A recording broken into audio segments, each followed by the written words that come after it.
Sa unang tan-aw daw magtuo ka nga usa lang kayanong butang nga mamahimong idisenyo sud sa panimay kining maanindot nga butang. Apan tan-awa pagbalik mga kapuso, kay kini usa di ay ka gelatin art nga patok nga negosyo karon ilabi na sa mga mommies. Usa sa mga nagnegosyo niini si Arlen Alcantara, lumad nga taga-Dakbayan sa Muntinlupa sa Kauluhan. Gawa sa pagnegosyo niini, motudlo usab siya sa mga basic nga pamaagi sa pagbuhat og gelatin art. Tinguhan niyang mas maila kini ilabi na dinhi sa Kabisayan, partikular na dinhi sa Sugbo. Busa karong buntaga, dungantang makisayod og magkat-on kabahin niini dinhi lang sa GMA Regional TV Live. Talagsaon nga gelatin art ang iyang dalit makapuso. Makauban nato sa programa Arlene Alcantara. Mayong buntag, Ma'am Arlene, and welcome sa GMA Regional TV Live. Kindly greet po, Ma'am, our kapuso watching this morning. Hi, good morning po sa inyong lahat, sa lahat ng viewers ng GMA Regional TV Live in Visayas Region. Thank you for joining us, Ma'am, at nakakamangha ang mga gelatin art mo. Kailan mo ito nasimulan, Ma'am Arlene, at anong nakapamotivate sa'yo na i-pursue ito? Bali, nag-start ako way back 2018, no? I gave birth to my second child and then naghanap ako ng something na pwede kong mapaglibangan sa bahay. So I didn't expect na mag-push into business. So,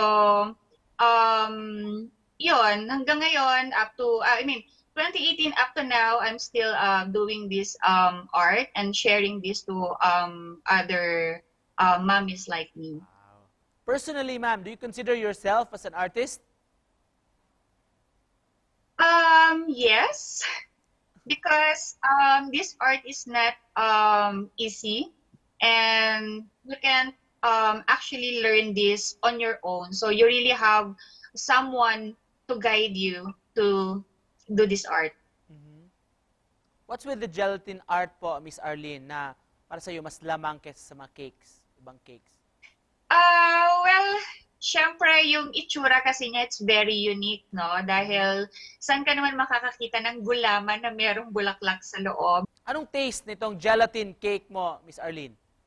If you're familiar with yung mga kinagawian natin na Jelly Ace, so this is an enhanced version. The taste is very refreshing kasi it comes with fruit flavors. Gaano katagal gawin at tapusin itong gelatin art, Miss Arlene? At halimbawa, for itong lotus flower design mo. Yes, the koi pan. Yes. Okay, so sa isang cake, siguro natatapos ko siya ng mga 30 minutes. Designing lang po iyon. Wala pa po din yung process on cooking and to set the cake overnight. So, for design lang, mga 30 minutes to 40 minutes, isang cake. And may we know anong mga ingredients sa paggawa mo nito, Miss Arlene?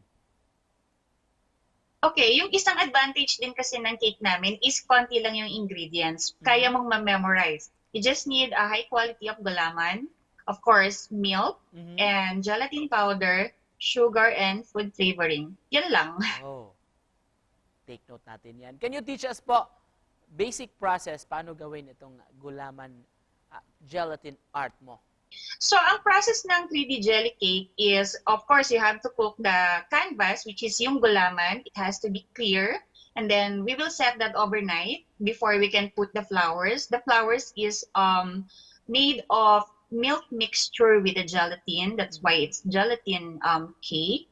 And then, after designing, we have to set another 24 overnight bago mabuo yung isang cake. Price range itong mga gelatin art mo, Ma'am?